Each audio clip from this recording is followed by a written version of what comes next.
¿Qué tal, amigos de Hazlio Digital? Nos encontramos una vez más en su podcast favorito, Hazlio Podcast. El día de hoy tenemos un tema muy interesante sobre la mesa. Tenemos el tema sobre la Eucaristía, pero más importante de todo, los milagros eucarísticos. Para esto el día de hoy nos acompaña que mejor que un sacerdote, el padre Javier Lomelí Aquino. Muchísimas gracias, padre. Gracias a ti, Ernesto, pues por la invitación y a todo el equipo de Hazlio. Dispuestos pues para este momento de compartir este tema muy interesante, como ya lo dices. Antes que nada, vamos con la intro.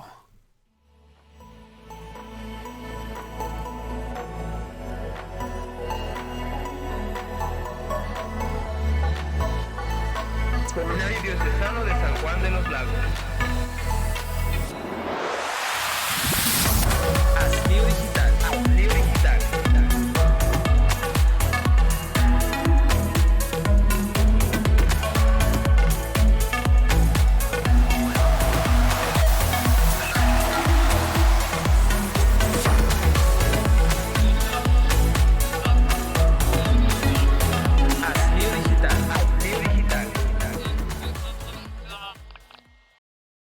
Cuando nuestro Señor baja hacia el pan, hacia esa fracción del pan y el vino. El día de hoy también empezaremos con un tema pues muy interesante. Para eso pues hemos traído un sacerdote del padre Lomelí. Este tema es algo muy interesante, sobre todo en nuestra sociedad actual, que a veces se ha perdido como ese amor a lo mejor a la Eucaristía, porque pues muchas personas que nos ven tienen muy grande amor hacia la Eucaristía. Hablamos sobre todo este efecto que hay de convertir esa hostia en convertirlo en el cuerpo y la sangre de Cristo. Padre, tú que eres el experto, ¿verdad? ¿Qué nos puedes mencionar un poco de esto, sobre todo este momento, ¿verdad? Tú como sacerdote, ¿qué es lo que sientes? ¿O qué nos puedes decir de este milagro eucarístico? Bien, primero, esta experiencia, pues más allá de la experiencia, rebasa siempre a la humanidad. Y habría que comenzar diciendo que reconocemos varias presencias de Cristo. Comenzamos por su palabra, por la oración de la iglesia, los pobres, los enfermos, los sacramentos de los cuales Él es el autor, obviamente el sacrificio de la Eucaristía, de la misa, en la presencia o en la persona del ministro, pero sobre todo y por excelencia en las especies eucarísticas, el pan y el vino. Es ahí donde reconocemos esta presencia. Entonces ya hablamos de varias y nos concentramos precisamente en esta, que es la Eucaristía. ¿Y cuál es la experiencia? Digo, esto rebasa y obviamente parece una locura si se pretende solamente dar una justificación racional. Tratarlo de entender solo con la mente es imposible.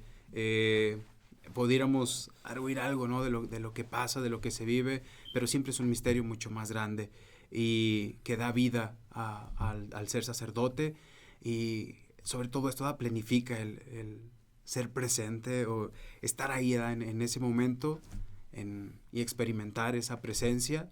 Bien, es ahí donde digo que rebasa precisamente. Y digo, pareciera una locura, sí, si solamente nos centramos en alguna parte, explicarlo racionalmente o pretender desde ahí dar justificación, incluso pretender que este momento se convierta en una comprobación científica, parecería efectivamente una locura. Pero qué belleza también dar parte aquí al hombre de fe, al hombre de fe que hay en cada uno de nosotros, Ernesto.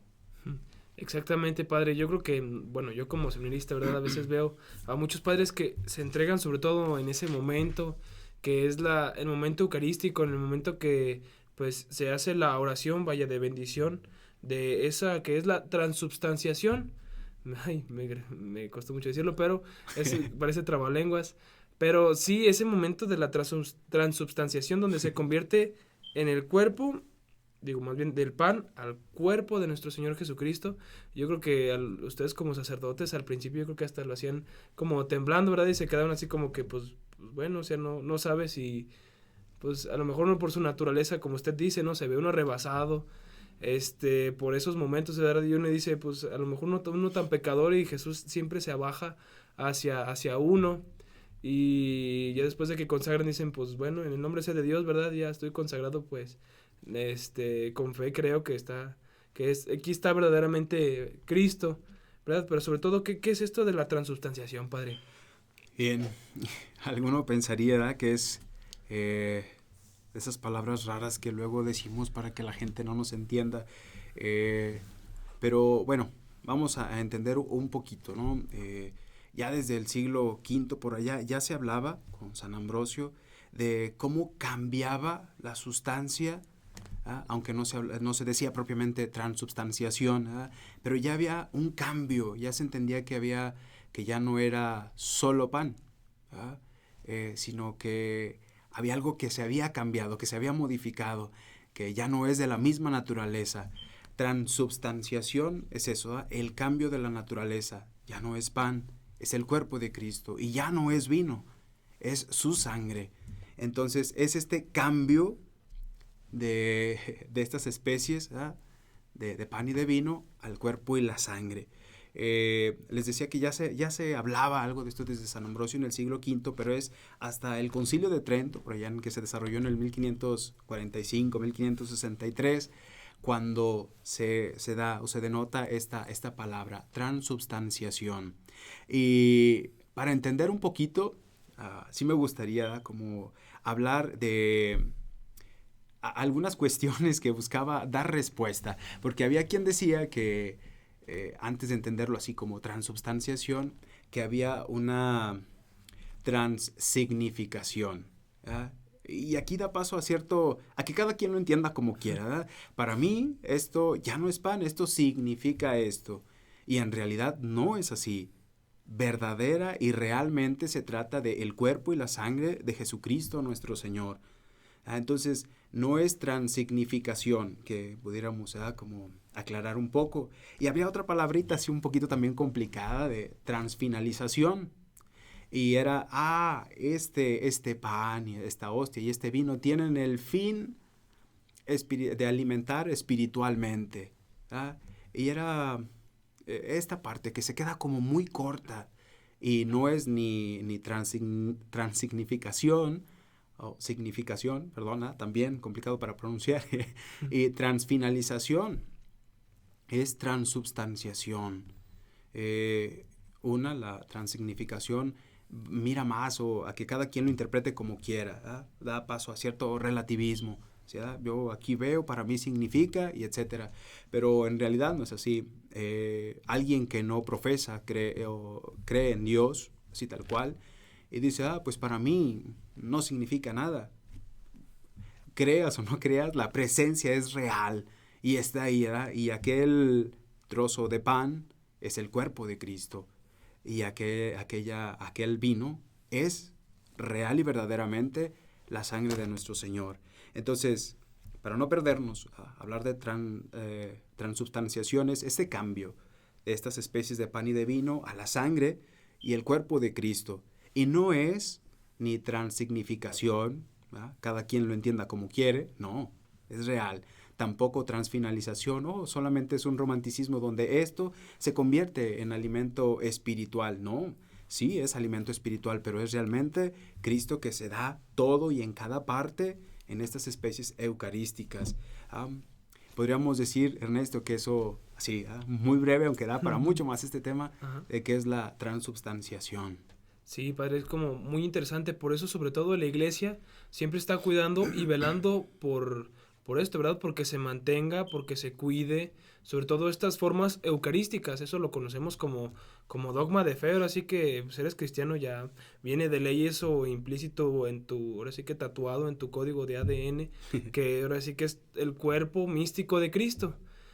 Por eso muchos padres a veces cuando se les alcanza a caer una forma, por eso paran a lo mejor toda la celebración para juntar hasta las partículas. Por eso cuando ven limpiando al padre, que ven que le está limpiando, como muchos le conocen como la garrita, no, tiene su nombre propio, el purificador. Cuando ven que lo están limpiando así con esmero, es para que no quede tampoco ninguna partícula de Cristo en esos momentos. Por eso se vela mucho, se cuida mucho esta parte de cuidar que no se quede nada, porque pues imagínense el Señor ahí como que se queda hasta en las más pequeñas partículas de ese cuerpo que ya ha sido, y también el vino, aunque también hay algunas formas, algunas veces en que el cuerpo y la sangre de Cristo puede que no haya transubstanciación, ¿verdad? Si por ejemplo el cáliz no está dispuesto, si está sucio, porque, o sea, para Dios las cosas bien, claro que sí. O sea, ahora sí que no pueden dejar un cáliz así como al ahí se va, ni cosas, no, o sea, para el Señor lo mejor. Por eso se vela mucho y se cuida mucho esto de la Eucaristía. Por eso, de hecho, las copas de vino, todas, digo las copas, el cáliz donde se guarda la sangre de nuestro Señor Jesucristo tiene que ser con un revestimiento, ya sea de oro o de plata, porque se cuida mucho esta parte. También se entiende mucho en estos días, andamos sobre los milagros eucarísticos, ¿verdad? Si verdaderamente nosotros creemos que ahí está Cristo, pues nuestro Señor Dios se ha bajado también a esa hostia para que se haga todavía más tangible de lo que ya es. Y hay milagros donde en una hostia se puede ver sangre, y no necesariamente el sacerdote, ¿verdad? No es como que el sacerdote en ese momento se cortó y ¡ay! Un milagro eucarístico. No. Verdaderamente en esos momentos se puede ver trozos así de carne, vaya, humana, en esa Eucaristía, en esa forma ya consagrada. Y a esto se le conoce como un milagro eucarístico, ¿verdad? Ahí mis términos guisacheros. Pero el padre, ¿nos puedes ilustrar más en esto de los milagros eucarísticos? Claro, recuerdo algunos de los que la iglesia también promueve para que sean, que promueve la iglesia para que sean reconocidos y que sobre todo suscite la fe en los fieles. Pero antes quisiera compartir una breve experiencia que su servidor tuvo a propósito de lo que ya decías, de hay que tener bien dispuesto la materia, porque pudiera entenderse como que el Señor no está ahí, ya está el cáliz, ya está todo lo que se tiene que tener, el pan, el vino, el agua, entonces ya. Ernesto, tienes mucha razón cuando nos dices que hay que tener bien dispuesto esto. Lo digo porque en alguna ocasión, en algún lugar de nuestra diócesis, era la fiesta de la comunidad.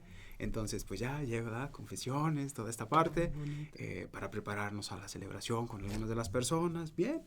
Entonces la gente, porque era la fiesta, pues consigue algunas cosas nuevas, de entre esas un par de vinajeras. Entonces, para que esté precisamente nuestro Señor y disponer esta materia es vino, que debe ser vino de uva.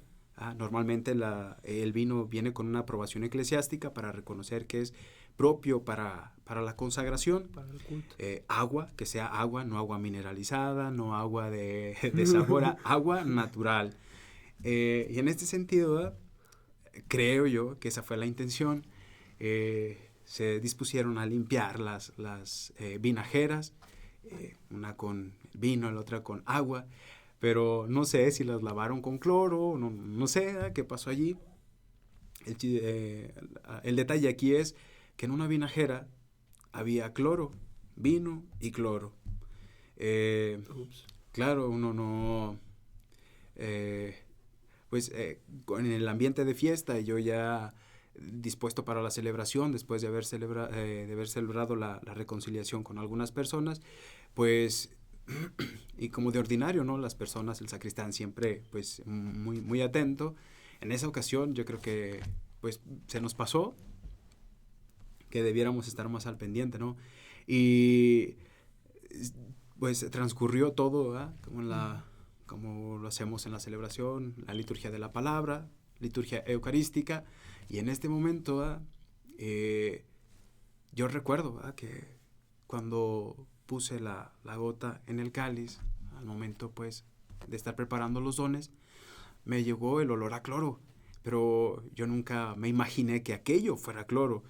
Supuse que las limpiaron con esto, y bueno, para no hacerlo muy largo, aquello era cloro. Y cuando Ernesto dice que todo esté bien dispuesto, debe ser efectivamente lo que les acababa de mencionar, ¿verdad? Pan, ácimo, vino de uva propio para la consagración, como agua. Si alguno de estos requisitos o de estos no cumple, efectivamente, ¿verdad? El Señor no está ahí. Y esto sí es bueno que nosotros lo sepamos, que no nos escandalicemos y que seamos más celosos y velemos con cuidado esta parte, ¿verdad? De estar muy atento a que sea efectivamente vino adecuado. No se puede con tequila, con vodka, no se puede con ron, no se puede con cerveza. ¿Verdad? Lo propio, vino de uva, que sea agua y pan ácimo. No puede ser ni la concha, no puede ser ningún otro, ¿verdad? Con estos requerimientos. Entonces, esa fue la experiencia que a su servidor le tocó, y pues digo, ¿verdad?, que el Señor no estuvo realmente presente ahí, porque aquello no era agua, era cloro. Entonces, también lo supe, ¿verdad?, cuando había que purificar, pero bueno, esa fue como la experiencia. Tocabas este tema de los milagros eucarísticos, Ernesto, y efectivamente, yo decía algo, ¿verdad?, la Iglesia promueve para que suscite la fe en las personas los milagros eucarísticos, es decir, aquello que ya no tiene explicación, vamos, ¿verdad?, que ya no cabe, así dices, aquí ya no entiendo qué pasó, ahí reconocemos que Dios actúa y rebasa la experiencia y el sentido humano. Quisiera compartir con ustedes alguno de los milagros que estoy seguro que también ustedes han escuchado hablar de él, lo pueden buscar también, ¿no? Cultivarse un poquito en este sentido, buscar, investigar. Es en Lanciano, Italia. Y esto es, de verdad, es muy bonito cuando empiezas a investigar un poco más sobre esto. Este se da alrededor del año 700 con un religioso de la orden de San Basilio, el cual, ¿verdad?, ya empezaba pues un poco desanimado a celebrar con este desánimo, y en alguna ocasión, ¿no?, incluso llegando a la duda sobre la presencia real de Jesucristo en el pan y el vino, y en alguna ocasión se dispuso a celebrar devotamente ese momento, y en la consagración, después, unos momentos después, comienza a notar que los bordes de la hostia consagrada se van tornando rojizos, y empieza a haber carne, y que el vino era sangre verdadera. La gente en aquel entonces no lo notó de inmediato, porque ustedes harán conciencia que la misa se celebraba de espaldas al pueblo, hasta que notaron que aquel hombre temblaba, lloraba de gozo por lo que estaba presenciando. Este es el milagro eucarístico de Lanciano, que ocurrió más o menos en este tiempo. Ahora, en la actualidad, es un templo custodiado, resguardado por los franciscanos, si mal no recuerdo. ¿Y qué pasó aquí? Suscita y reafirma en la fe, sobre todo de este hombre que comenzó a dudar. Aquí tiene muchas cosas interesantes. La hostia fue puesta primero en un trozo de madera para que permaneciera extendida. Ahora está en un relicario que es de plata. Y respecto a la sangre, este es un dato interesante. La sangre se solidificó, ¿cómo le decimos? ¿Se supiera? No sé. Se hicieron 5 fragmentos, ¿no?, de sangre. Ostras. No propiamente cosas, pero se ha solidificado esa sangre en 5 trozos. Y tiene un dato interesante, ¿verdad? Cualquier combinación de estos 5 trozos de sangre que se haga para pesarse, pesan lo mismo. Es decir, pesa lo mismo 1 que 4, 2 que los 5, 3 que 1. Esto llama mucho la atención. Y les digo, cualquier combinación que se haga de estos 5 fragmentos de la sangre que se ha solidificado en el cáliz, o que se solidificó en el cáliz, pesan lo mismo. Qué interesante y qué padre, porque habla de una presencia ahí, y nosotros, católicos, reconocemos esa presencia real de Jesucristo en las especies del pan y del vino. Entonces, si tienen oportunidad, investiguen un poco más sobre este milagro, ¿verdad? Hay muchos detalles que se nos escapan, pero al momento de acercarse, también va suscitando en nosotros este interés para conocer un poco más acerca de los milagros eucarísticos, especialmente que, bueno, a cuántas personas no ha ayudado a vivir con más intensidad, con más radicalidad y determinación su vida de fe y su conversión. Entonces, hay más milagros, pero este es uno de los que en lo personal me ha impactado mucho, y que estamos hablando de que el cuerpo de nuestro Señor y su sangre han estado expuestos ya no solo por unas cuantas décadas, sino por cientos de años, ¿verdad? Entonces, qué interesante, y es real la presencia, y qué humildad y qué sencillez la de un Dios que se ha querido quedar allí para palparlo, para poderlo experimentar. Aquí quisiera, ya me estoy alargando a lo mejor demasiado, pero en este sentido algunos podrían decir, ¿no? Los últimos estudios científicos sobre este milagro eucarístico han comprobado que es efectivamente carne humana y es un corazón completo. Yo no me sé todos los músculos lo que tiene el corazón, que el cardio, bueno, todos estos, pero se ha comprobado que es el corazón completo, ¿verdad? Y es sangre efectivamente humana.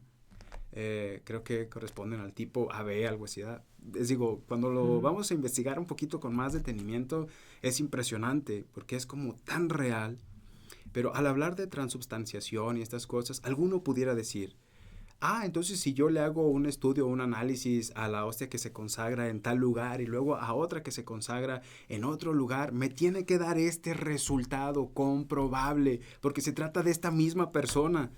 Es muy entendible pensar esto, llegar a este pensamiento, ¿no? El padre que consagra en aquel templo como el que consagra o celebra la Eucaristía en aquel, si yo tomo alguna partícula de las hostias, debe ser el mismo. Y efectivamente lo es, ¿eh?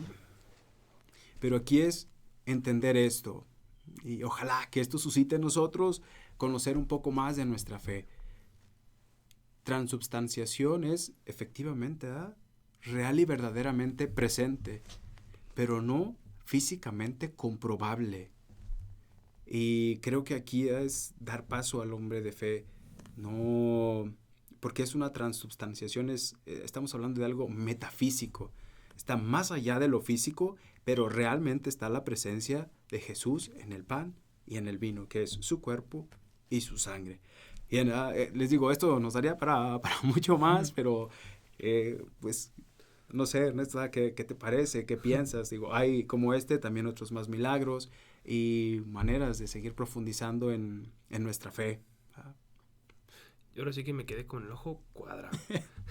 No, o sea, esta historia conmueve mucho, pues, sobre todo el ver todo esto de los milagros eucarísticos es algo como que se nos sobrepasa a cada uno de nosotros, ¿verdad? Y también nos suscita también a nosotros seguir investigando, ¿verdad? Porque no este milagro eucarístico de Lanciano, no es el único. Hay todavía más milagros eucarísticos. A lo mejor este es uno de los más famosos y que la iglesia promueve mucho. Pero nosotros podemos seguir buscando y ahondando más. Ahorita también antes de entrar al podcast pues investigaba un poco de más milagros eucarísticos en los que tú dices, o sea, verdaderamente esto es obra de Dios, o sea, no se explica desde el plano físico, desde no entiendes, o sea, la capacidad racional no te deja, o sea, la cabeza no te deja dar vueltas, ¿verdad? Y dices, bueno, pues como de un pan puede hacer como carne, ¿verdad? No hay método físico pues para hacerlo, ni químico, ni nada. Primero suscita en nosotros, pues primero que nada seguir buscando más información sobre los milagros eucarísticos, empaparnos de esto porque a final de cuentas pues es nuestra propia fe. También esto suscita en nosotros lo que ya tenemos día a día, lo que celebramos día a día o los domingos que asistimos a misa, cuidarlo con un valor sumamente especial. porque no es cualquier cosa, o sea, no es como que recibimos ahí como una hostia, ¿verdad? Como esas de la que de niños te daban con cajeta, ¿no? O sea, no recibimos cualquier cosita, o sea, estamos recibiendo el mismo Dios en nuestro cuerpo, ¿verdad? Por eso tenemos que tener sumo cuidado. Desde un principio, ir con pues la plena conciencia, ¿verdad? Confesado, también hacer un ayuno eucarístico de aproximadamente media hora antes de recibir a nuestro Señor. Ir con plena convicción de que vas a recibir a nuestro Señor, ¿verdad? El momento culmen de la Eucaristía para nosotros como laicos es eso, recibir a nuestro Señor Jesucristo. Eso es como que te sientes como ya pleno, porque estás con Él en una unión hacia los demás, hacia, pues vaya, celebras con Cristo esta gran celebración, esta fiesta, ¿verdad? Este tema pues nos puede dar para mucho y aquí casi nos podemos seguir horas y horas y horas, pero qué mejor que cada uno de ustedes, especialmente tú que nos estás viendo en este momento, qué mejor que tú investigues y tú te empapes de esto, ¿verdad? Para que a lo mejor no por voz de nosotros, sino por voz propia, conozcas y sientas verdaderamente a Cristo. No digo que no lo hagan, sino que lo sientas todavía con un amor más profundo. Padre, ¿qué es lo que nos puedes...? Bueno, antes de todo esto yo quisiera que, así como hemos dedicado un poco al decir que es necesario disponer de las especies, de pan y de vino de la mejor manera, de buena calidad, agua, vino, pan, ácimo, etcétera, también aquí, esta es otra parte que nos daría para hablar también más, pero disponernos nosotros. Tú has dicho algo también muy bueno, ¿no? Esta parte de celebrar la reconciliación, de acercarnos lo mejor posible. Aquel que entiende, el alma que entiende fervorosamente que jamás podrá acercarse, digamos así, dignamente, por decirlo de alguna manera, a Dios, buscará agradarle, no solo por quedar bien, no solo por ser reconocido, no solo por decir, soy bueno, porque busca corresponder en amor a aquel que se entrega en estas especies y le reconoce.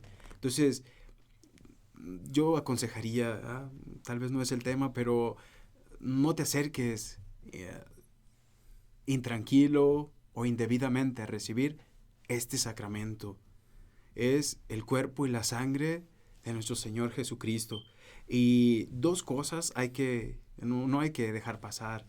Esta presencia o esa transubstanciación, cómo se convierte, se cambia de naturaleza, se cambia el ser de estas especies, de pan y de vino en el cuerpo y la sangre de nuestro Señor, suceden por la eficacia de la palabra de Cristo. Una promesa que se sigue cumpliendo. Yo estoy con ustedes todos los días hasta el final de los tiempos. Esta palabra cobra vida, es eficaz al convertirse aquellas especies en el cuerpo y su sangre. Y la otra, la acción del Espíritu, pues que hace posible también esto. No lo olviden, dos cosas en este sentido, ¿verdad? ¿Por qué se convierte? No entiendo, ¿verdad? ¿En qué momento? Cuando pone las manos, ahí, ¿verdad? Por la eficacia de la palabra de Cristo que pues la reconocemos, y la acción del Espíritu. Y este consejo, a propósito de lo que ya nos decías, Ernesto, acérquense a confesarse para recibir lo mejor posible el cuerpo y la sangre de nuestro Señor. Era eso, antes de otra cosa. Ibas a preguntar algo, Ernesto, perdón. No pasa nada. Gracias por... ahí va mi pregunta.